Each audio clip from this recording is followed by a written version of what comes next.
Hi guys, it's me Shika. Welcome back to my channel and welcome to a new video.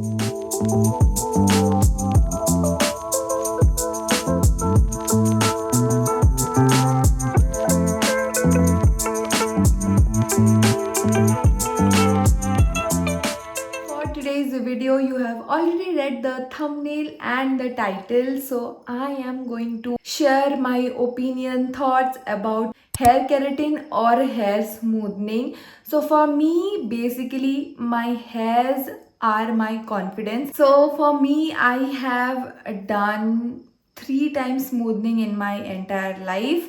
So basically, it was 2019 and then I did back in 2021 and then again 2023. So there's a 1 year gap to the process. Now last time when I did hair smoothing in 2023, I was really very confused that I should do keratin or I should do smoothing. The first thought was कि मैं keratin करवा लेती हूँ because somewhere somehow I was told कि वो protein देता है and it's not that harmful and stuff. But then I was really picky because here and there on YouTube I saw a few videos जहाँ पे ये मुझे बताया गया था कि केराटिन में कुछ भी रिजल्ट्स नहीं दिखते हैं. It's like hair spa and after you are done with your first wash वो पूरा ही वॉश अवे हो जाता है and it's like a spa only. So definitely this was a small intro. Now you go and watch my entire keratin का process. So this was my current situation of my hairs. जो आपको curl दिख रहे हैं, this is my regrowth and जो नीचे का straight है, that's my smoothing. So he checked that if you can do botox or smoothing. So yeah, this was the length जहाँ तक regrowth हुआ है. नीचे से I have done बहुत ज़्यादा times hair cut. So they did hair wash. Then dry करने के बाद they started applying the cream in small sections. उसके बाद they just wrapped my hairs with cling wrap. आगे मैं आपको और भी अच्छे से डिटेल में बताऊंगी but it's very nice to explain you क्योंकि मैंने यहाँ पे वीडियो ले लिया था. I have never done the smoothening का ट्रीटमेंट वाला वीडियोज़ मैंने कभी भी नहीं बनाया. This is my first time.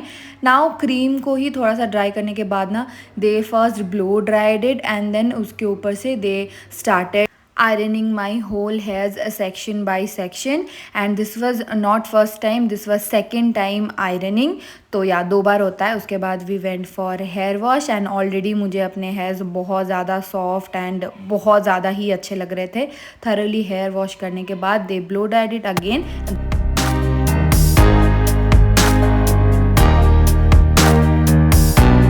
So this was my keratin का process. Now talking about the difference about smoothing and keratin. जब मैंने स्मूथनिंग करवाया है it was a long process then keratin क्योंकि उसमें आपके हेयर्स में 2 बारी प्रोडक्ट अप्लाई होता है देन आयरनिंग होता है जबकि आयरनिंग एक बार ही होता है. सो बेसिकली फर्स्ट स्टेप में होता है कि फर्स्ट एक बार हेयर वॉश होता है स्मूथनिंग में and then there is a rebonding sort of a cream which is applied जिससे आपके हेयर्स के जो बॉन्ड्स हैं उनको तोड़ा जाता है which is meant to be like very dangerous क्योंकि उसको लगाने के बाद दे डू सी लाइक ऐसे वो देखते हैं अगर उसमें इलास्टिक जैसा ऐसे खिंच जाता है that means that bond has already been broken. Now you have to wash it off again and then do straightening then put another cream to lock the bonds and then wash it off again. That's the whole process of smoothing. After a day like 24 hours or 48 hours, you need to come to the salon again for another hair wash and that's your final process done. Keratin what happened is पहले तो उन्होंने एक बार hair wash करा उसके बाद they started applying the cream thoroughly छोटे strands लेके बहुत अच्छे से क्रीम को अप्लाई किया. Then they clinged wrap my hairs and kept it for I guess 15 to 20 minutes. Yeah, 15 minutes I guess, 15 to 20 minutes के आसपास. Then when my hairs were like थोड़ा सा dried, अप्रॉक्सीमेटली 70% ड्राइड ना. सो they started ironing it. जैसे iron हो गया one time, again they did same ironing process on top of the cream itself. They didn't wash. तो वो था, the main agenda is to send the product into the hair follicles with the help of heat. That's the main process of keratin. And if you guys already know, I'm not going to talk much about chemicals and scientific terms, because I don't think that's my genre to tell you. Because YouTube पे मैंने जितने भी videos देखे, it was all about formaldehyde, this, that, this chemical, that chemical. I know people are not gonna understand that much, so जितना ज़रूरी है मैं उतना ही बताऊंगी. So basically keratin already हमारे बालों में, nails में होता ही है. Just to send more into, जैसे प्रोटीन होता है ना, हमारे पास प्रोटीन होता है बट हम बाहर से भी लेते हैं, it's something like that. But then the process is थोड़ा सा harmful as the gas produce. जैसे वो क्रीम के ऊपर हम आयरन अप्लाई करते हैं ना, तो उसमें से एक बहुत ही स्ट्रॉन्ग स्मेल आती है. दैट्स रियली रियली हार्मफुल, जितना मुझे पता है. पीपल आर लाइक टेलिंग कि इससे आपकी किडनीज भी खराब हो सकती है, ब्ला ब्ला. वेर एज स्ट्रेटनिंग में आई विल से कि हेयर स्ट्रेटनिंग में ना हेयर्स बहुत ज़्यादा डैमेज हो जाते हैं. ये मेरा खुद का एक्सपीरियंस है, because after my straightening I have got so many grey hairs, like I can't even tell you. Though the salon people do tell कि वो रूट से नहीं करते हैं, वो रूट से हाफ इंच छोड़ के करते हैं, but I don't know, it's somehow because my food habits are not that bad, and though it's a little genetic, but still I feel ki it all started after I went for smoothing. So that's the thing. And another thing is कि keratin में वो है कि बहुत strong smell आती है, बाकी तो it's okay. And then later on, after the second wash, they just washed my hair and the process is done. I don't need to come again to the salon. जबकि मुझे YouTube videos में देख के पता चला था कि you need to come again for hair wash, but that's not the case. So yeah, that was the thing. Now things you need to carry to the salon if you are going for a keratin treatment: sunglass and a mask definitely, because वो जो smell होती है ना, वो आप tolerate नहीं कर सकते हो. So you definitely should carry it and it will save your eyes. Because मैं जैसे ही करवा के आई थी, you know, next day my eyes were paining a lot. This eye mainly, it was paining a lot, and I was getting symptoms like conjunctivitis. But then I did put some drop and stuff, and I took some hot compress and it was all done. So I got to, like, I'm just guessing कि it was because of that strong gas only, and it's like a gas. So yeah, that was the case. Now talking about the cost and effectiveness, so first let's talk about the cost. So जिस salon में मैं जाती हूँ, it's like my go-to salon, and for them the price is 5k if you do any service, botox, keratin, smoothing, straightening, anything, it's for 5k straight away, not depending on the length. So to that salon I'm going there from past 4 years, almost 4 years से मैं वहीं पे जाती हूँ. तो I really have trust on them.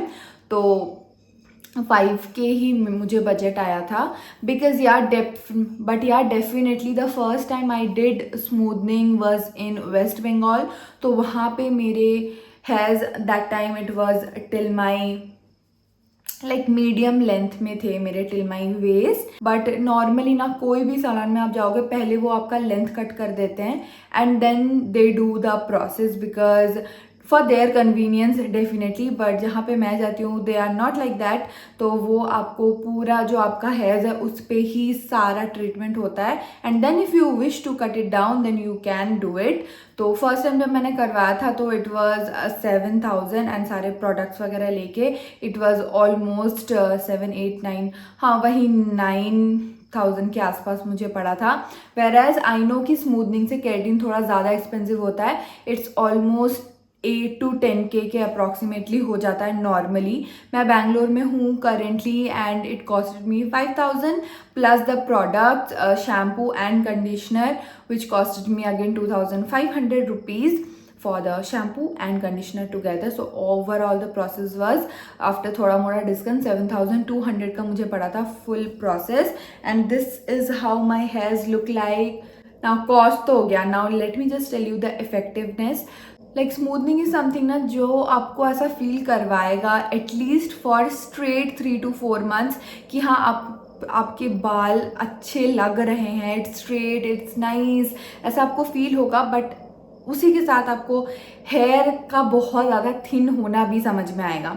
Where as keratin में मुझे ये लगा, केराटिन इज समथिंग लाइक जैसे हम स्पा करके ही आते हैं ना तुरंत, like blow dried and it looks very very soft and smooth, वैसा फील करवाता है. But then it's not at all the same as जब मैं फर्स्ट डे करवा के आई थी, उसके जैसा नहीं है. दे हैव टोल्ड मी कि ये 60 वॉशेस तक रहता है, but then I am not sure कि ये 60 वॉशेस तक टिकेगा कि नहीं. Because the main problem is कि इसमें जो हेयर्स है ये नॉर्मली देखो जैसे स्ट्रेट करवाने के बाद ऐसे पिन स्ट्रेट नहीं है. You guys can already make it. Shampoo करने के बाद अगर मैं कुछ भी नहीं करती थी तो this is my normal hair, जो कि इतना आपको दिखेगा कि हाफ जो हेयर है वो ग्रोन हुआ है एंड हाफ मैंने कट कर दिया था. तो इतना जो बचा है इसमें अभी तक स्मूथनिंग है एंड ये ऑलरेडी जो है वो रीग्रोथ है मेरे बालों का. स्मूथनिंग के बाद जब आपका हेयर रीग्रोथ होता है ना, it doesn't look good. Literally वो पूरा ऐसे एक स्प्रिंग सा एकदम घूमता है for a normal curly hair girl. Curly भी नहीं, वेवी बोल सकती हूँ, wavy, because I don't have extreme curly hair but it's just wavy hairs. Always like regrowth जो होता है ना वही बस आपका कर्ल होता है. बट स्मूथनिंग कभी भी जो आपके स्ट्रेट बाल है ना वो स्ट्रेट ही रहेंगे until and unless you cut them और दे रीग्रो, वैसे ही रहेंगे. बट केराटिन वॉश ऑफ हो जाता है, so that's the case. But yeah I guess अगर you are someone you need to maintain your hairs like बहुत ज़्यादा ही एकदम, if you are in a profession like me, अपने नॉर्मल हेयर्स को मैनेज करना बहुत ज़्यादा डिफिकल्ट होता है. जब भी मैं वीडियो बनाने बैठती हूँ लाइक आधे से 1 घंटा मुझे अपने हेयर्स को ही सेट करने में लग जाता है. तो I need straight hairs because उतना मेकअप नहीं करना है, कुछ नहीं करना है, बस बाल स्ट्रेट होना. तो मुझे बहुत ज़्यादा ही अच्छा फील होता है कि हाँ okay fine, I am ready and मुझे ज़्यादा कुछ करना नहीं है. लिप बाम लगा के भी मैं बाहर जा सकती हूँ. But it's not same for everyone, right. अगर यू आर समवन जिसे उतना भी ज़्यादा फर्क नहीं पड़ता, then I would say you can go for smoothening because that's a long term process, you know. वो आपको बहुत दिन तक रिजल्ट देगा. एंड केराटिन इज समथिंग वो आपको डेफिनेटली 5 to 6 months में अगेन करवाना पड़ेगा. If you are going for a long term investment then definitely go for smoothening. And if you want कि हाँ आप करवा सकते हो, if you are well to do enough कि आप 6 months में फिर से केराटिन करवा सकते हो, then definitely go for keratin. And yeah guys, I really hope you guys had some knowledge about smoothing and keratin. So yeah, that's it for today's video guys. I really hope you guys enjoyed. If you do so, then please do like, share, subscribe, and I'll see you guys very soon with a brand new video. Till then, bye bye. Hare Krishna.